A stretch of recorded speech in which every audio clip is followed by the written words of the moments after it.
Larian Studios and Baldur's Gate 3 made history with their recent Game of the Year winning at the British Academy of Film and Television Awards, where they beat out Alan Wake 2 for Game of the Year. Now, they've won this previously at the Golden Joystick Awards and at the Game Awards, the big one for the year. I was super excited, voted for that, and did a live viewing of it.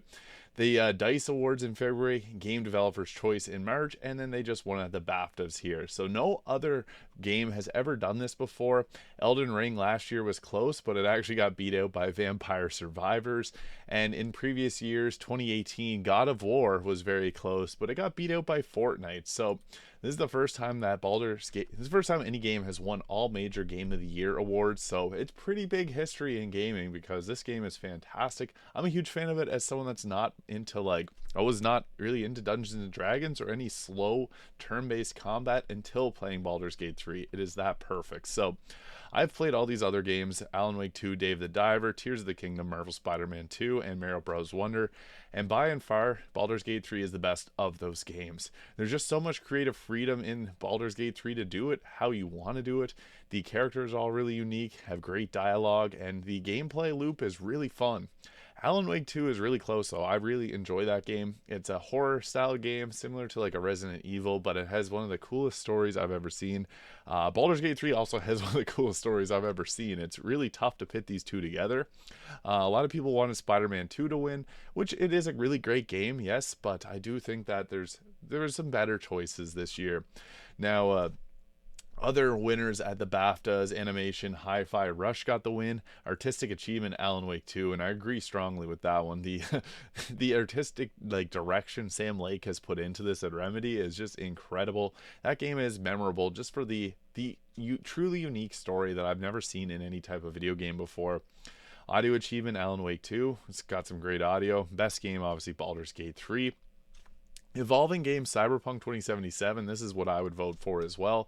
This game really came around with the Phantom Liberty, and a lot of people would say even Final Fantasy 14 or Fortnite, which Fortnite had a fantastic year, and I started to play Fortnite, which I haven't played since the launch in 2017, so that is quite huge. I would say one of those three. No Man's Sky, toss a coin to them as well, but I think that Cyberpunk is just, it's a completely different game than when it launched. Best family game, Super Mario Bros. Wonder. Strong agree on that. That game's a lot of fun, and it's pretty easy to just pick up and play.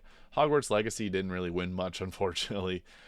Game design, Dave the Diver is really cool. Music going to Baldur's Gate 3 is very interesting. And I also noticed that they didn't have Final Fantasy 16 here, and Final Fantasy 16 won Best Music at the Game Awards. And I think that I played that game as well, and it has incredible music. So a little bit upset not to see that as a recommendation there.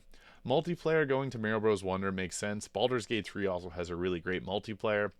Diablo and Call of Duty, meh, they're good, but I think that Baldur's Gate 3 is unique for its multiplayer, and Mario Bros. Is just a classic multiplayer game. But yeah, just wanted to talk about a few of these here. Performer in a supporting role, Raphael, Andrew Wincott. I really like that. He sang, and it was just an incredible performance. Raphael is a very unique character in Baldur's Gate 3. If you're playing it, go for his fight. It is, I think, one of the coolest experiences in video games. Very, very fun.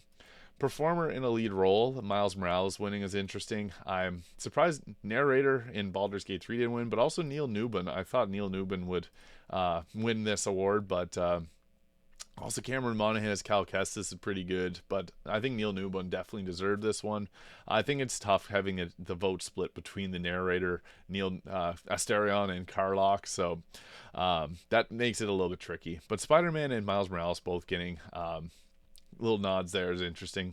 Technical achievement, Here's the Kingdom is, I can agree with this one. What they pulled off on the Switch is incredible, but yeah, we had a really good game in years, or good year in gaming, and Baldur's Gate 3 is probably one of the best games that I've ever played. Definitely in the top 5. This is a game that I am not not a big fan of, and I got into it because of Baldur's Gate 3. I never used to like turn-based combat because I found it slow, but in Baldur's Gate 3 it actually feels very engaging. And everything about the game is fun, down to the build guides. I've been making lots of videos on those because I'm just really enjoying every little aspect of this game. So if you haven't played Baldur's Gate 3 yet and you've been thinking about it, I would just say go ahead and do it. You will not regret it. It is honestly one of the coolest games that I've ever played. So yeah, just wanted to talk about the historic wins game of the year that Baldur's Gate 3 has pulled off. Thank you so much for watching, and I'll see you all in the next video.